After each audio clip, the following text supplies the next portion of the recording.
Welcome to the Monday edition of Back to the Bible. Today, pastor and Bible teacher Bryan Clark helps you start your work week in the right frame of mind with practical wisdom from the book of James. Later, he'll join Back to the Bible CEO Arnie Cole and author Kara Whitney in studio for a conversation that will deepen your relationship with Christ and help you live out your faith on a daily basis. Now let's begin today's study. Here's Bryan Clark. Do you think you're God? Seems like kind of a silly question, doesn't it? I'm going to guess there won't be a single person who will answer that question by saying, yes, I think I'm God. But when you go from God, capital G, to God, small g, it's probably a different discussion. James has been reminding us of our tendency to seek to become God of our own lives and the consequences of that. But there's this interesting thing that happens. If you spend enough time functioning as God, small g, you actually do start to think you are God, capital G. That's what we want to talk about. If you have your Bible, turn with us to James chapter 4. Again, James has a couple of very practical topics that we need to talk about. I want to go back and do just a little bit of review just to keep connecting the dots. In chapter 1, James said that temptation appeals to the lust within us. Not the lust within us, but the lust. It has a definite article. It's referring to that core lust or desire within us. Temptation is the solicitation, the invitation to meet a legitimate need through illegitimate means. I'll do it myself as my own God. Every time we give into temptation, that's what we're doing. We're saying, now as my own God, I'll meet my own need. He went on to say that this causes problems with partiality, of judging people on the basis of externals and valuing them. It leads to a faith that doesn't have any works. It leads to wearing masks. It leads to drawing our wisdom from the world, the flesh, and the devil. It goes so far as to cause us to become a friend of the world, which makes us an adulteress against God. We actually create hostility between us and our relationship with God to the point that we actually declare ourselves to be enemies of God if we've made ourselves friends with the world. With that in mind, then we work it to our passage today, chapter 4, verse 11. Do not speak against one another, brethren. He who speaks against a brother or judges his brother speaks against the law and judges the law. But if you judge the law, you are not a doer of the law, but a judge of it. Do not speak against. The grammar here would indicate this was something they were doing and needed to stop doing. Some of the translations say, do not slander. The Greek word would include slander, but it's much broader than that. It would include slander, it would include gossip, it would include backbiting, it would include trash talking, whatever we're doing that basically harms the reputation of another. It's really important to understand what's really at play here is the intent. Is my talking about someone else, does it have the intent of doing harm? There's a big difference between talking with someone about someone else in order to process, in order to think through something, in order to make good decisions, in order to do the right thing. That's a necessary thing. That's very different than when our intent is simply to do harm. There's nothing good that can come out of this discussion. Now, when we're talking about gossip or talking or backbiting or trash talking, we're talking about what comes out of our mouth. We're talking about emails. We're talking about Facebook. We're talking about any communication that talks about someone else with the intent to do harm.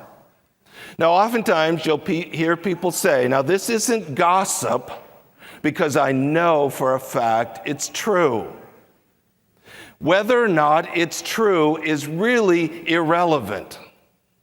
What's relevant is, why am I saying this? Am I talking about this person as part of a process to doing the right thing? Or am I talking about this person simply to put them down, simply to slander them, simply to diminish them, to destroy their reputation? Which raises an interesting question. Why do we do that? Why do we get behind closed doors and put other people down? Well, let's back up a little bit and think about the train of thought. James talked to us about becoming a friend of the world. We become a friend of the world when we draw our wisdom from the world, the flesh, and the devil.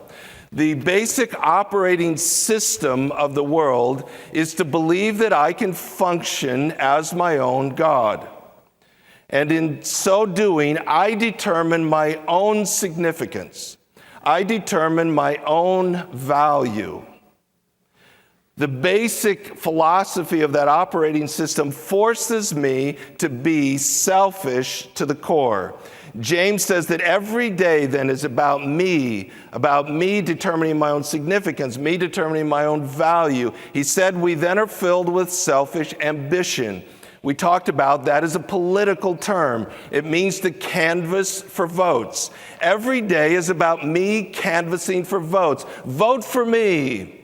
Because if you vote for me, I have more value. Vote for me because if you vote for me, I have more significance. So every day is about trying to get people to vote for me. Now, there's a reality to that. If someone votes for you, you're not voting for me. So I have to figure out a way by which you're going to vote for me instead of somebody else. So how do I do that? I begin to discredit. I begin to trash talk. I begin to slander somebody else, because if I do that enough, you won't vote for them. You'll vote for me. And what's at stake is my value. What's at stake is my significance. This is exactly the way it works in the political arena. We've gotten to the point where rarely do political candidates actually discuss the issues.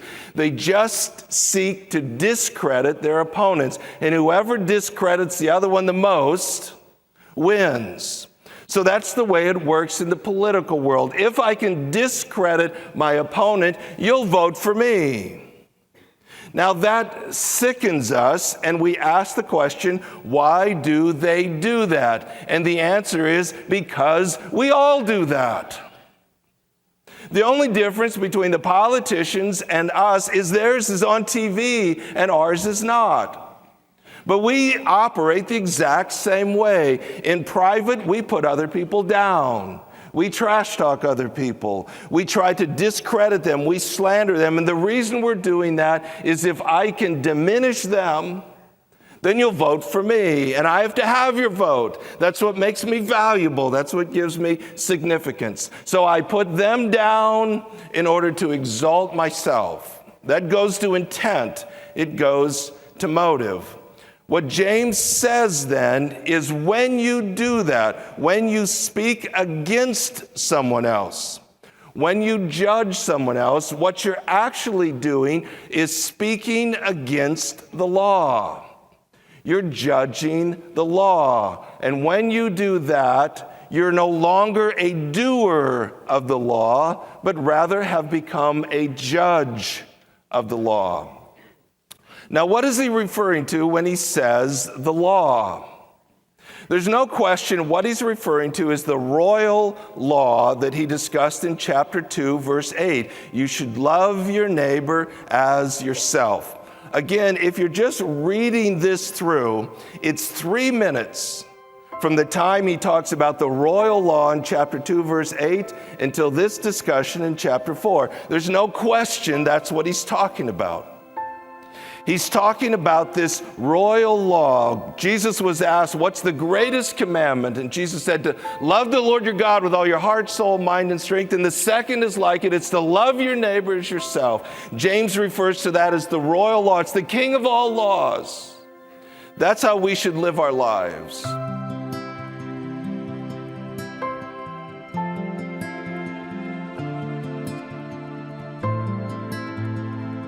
You're listening to Back to the Bible. If you'd like to listen again, visit backtothebible.org. That's backtothebible.org. Now back to Bryan Clark and the subject of loving God and your neighbors. But what happens when I begin to speak against someone else? When I gossip, when I slander, when I trash talk somebody else? What I'm doing is speaking against that law. I'm actually judging that law. I'm saying, God, I've given this a lot of thought, and I've really thought about your law, and I've decided I don't really like it. I don't really like this law of yours. I think it's kind of bogus. I don't really think it works. And so I've decided that I'm going to abolish your law, and I'm going to make my own law. So I have spoken against the royal law. I've actually judged that law, and I've nullified it. And I've said, God, I really think your law is bogus, so my law is now going to be in effect. That's what then gives me permission to speak against somebody else. That's what gives me permission to gossip and to slander others. I have actually moved into the position where I now think I have the ability to make new laws. That I have the ability to say, God, I'm going to nullify your law, and I'm going to make my own laws. That's exactly what the serpent promised in Genesis chapter 3. You can be like God, deciding for yourself what's good and evil. Therefore, when I do that, I am in essence saying, I now have raised myself to the position of being God himself. I now have the right to decide which laws are valid and which laws are not, which laws should be followed and which laws should not be followed. I have in essence determined myself to be God. Now you say, I'm not sure that's really what he means. Fine, verse 12. There is only one lawgiver and judge, the one who is able to save and to destroy. But who are you who judge your neighbor? From verse 12, there is no question that's what he's saying. He's saying, whoa, wait a minute. Stop and think about what you're doing. There is only one lawgiver. There is only one judge. And guess what? It's not you. You say, okay, what are the credentials? The credentials of the lawgiver, the credentials of the judge, are he is the one that at the end of the day is the one who saves and the one who destroys. If at the end of the day you're not the one in charge of saving, if at the end of the day you're not the one who's in charge of destroying, in other words, if at the end of the day you're not the one voice that matters, you're not the divine lawgiver, you're not the ultimate judge. James is reminding us that at the end of the day, there is only one that saves, and there is only one that destroys. And his opinion is the only opinion that matters. Now, we live in a culture where people want to believe all roads lead to God. And all truth is relative, and all different ways and religious truths all kind of come together, and it really doesn't matter what you believe. But what James is saying is at the end of the day, there's only one lawgiver that saves, and there's only one judge that destroys. And that is the only one qualified to change the law. It's the only one qualified to abolish the law. He ends that discussion by asking the question, who are you to judge your neighbor? What made you think you were that person that has the ability to abolish God's law and institute your own law? Now, what does he mean by this question related to judging his neighbor? This is a concept that's really confused in our postmodern culture. As a matter of fact, you'll often hear even believers say, "Judge not, lest you be judged." And that motto, that mantra is used to say that you can't say anyone else's behavior is wrong. Judge not, lest you be judged. So what does that mean? Let's talk about that for a minute. It's really important to understand that when people in our culture say that, it's built upon a philosophical belief that there are no moral absolutes. And because there are no moral absolutes, everybody's free to decide for themselves what's right and wrong, what's good and evil.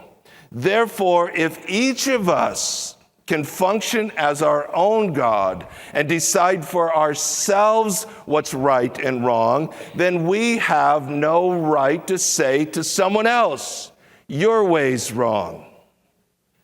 The idea of judge not lest you be judged is built on the idea that there are no moral absolutes.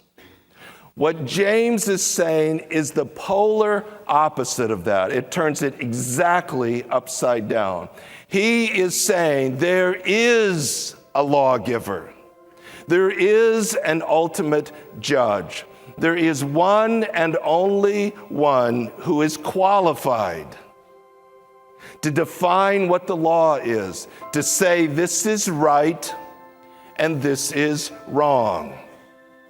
Think about it. James himself is judging them in this letter over and over again. He calls them on their sinful behavior. Last week, he called them adulteresses who had created hostility with God. Clearly, he's judging them, but he's judging them according to God's standard, according to God's law. So ultimately, it's God's law that is the judge.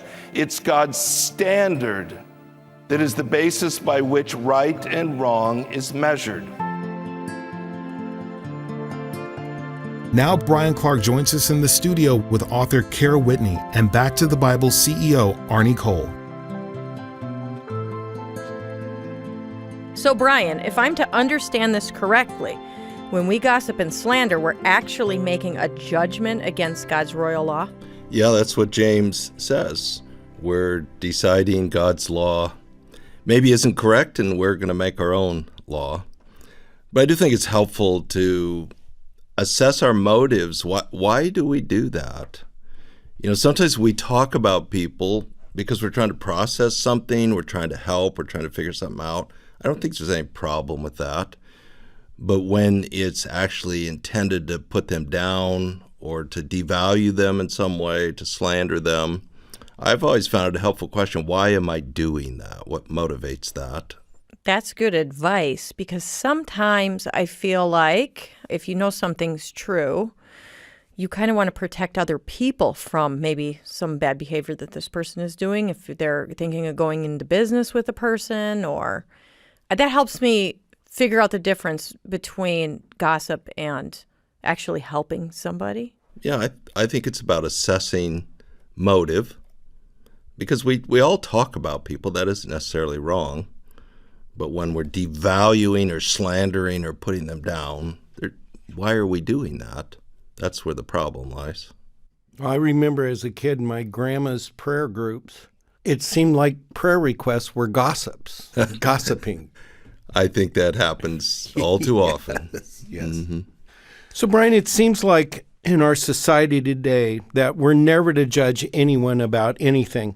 In fact, I can remember before I was a Christ follower, I thought all you Christians were always judging anything and everything, and I always thought you guys thought you were holier than thou. And it just seems like now that I am a Christ follower, we get criticized a lot for being judgmental. Why is that? Well, I think we all understand there's lots of hypocrisy in the culture, and people that preach tolerance are often the most intolerant people. And I've just accepted the fact that the culture's full of hypocrisy. If I let that unravel me, then that's going to happen every single day. But I think as Christians, we can't get caught up in that. We need to understand that just affirming what God says is right and wrong is not being judgmental. We're just affirming that God's the judge, God makes the rules. And honestly, if we genuinely care about people, we should let them know that. So if God is the ultimate judge, then what part should we play when we see others living in a way that's hurting themselves or other people? Yeah, that's a great question. And so I think it needs to have a relational context. So I think of it in terms of I want to help people find what their souls are looking for. And so it's a matter of, in a relational context, being involved and seeking to influence them to the path that's going to give them life. So I'm either trying to influence them towards salvation, or if it's a Christian, influence them down a path that's going to give their souls the life that they're looking for. I'm not trying to be mean or holier than thou. I'm just trying to help. Right. The question, are you God, seems like an easy one for believers to answer. Of course not. But we look at that a little deeper, and we can all find times when we live as if we are God. Yeah, I think for sure. I don't think there's a person made in the image of God that doesn't struggle with the temptation to be my own God. I think it helps to break down temptation, to break down sin, in terms of what is the need, what is the issue, and in what way am I trying to function as my own God? Because often when we see it that way, there's clarity, and I think that's a very helpful perspective in working toward victory. That's good stuff, Brian. Thanks for taking time to be with us today. If you'd like to listen to this message again, please visit us at backtothebible.org.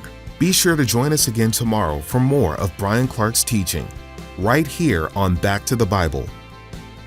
To listen again or find out more about our speakers, come to backtothebible.org.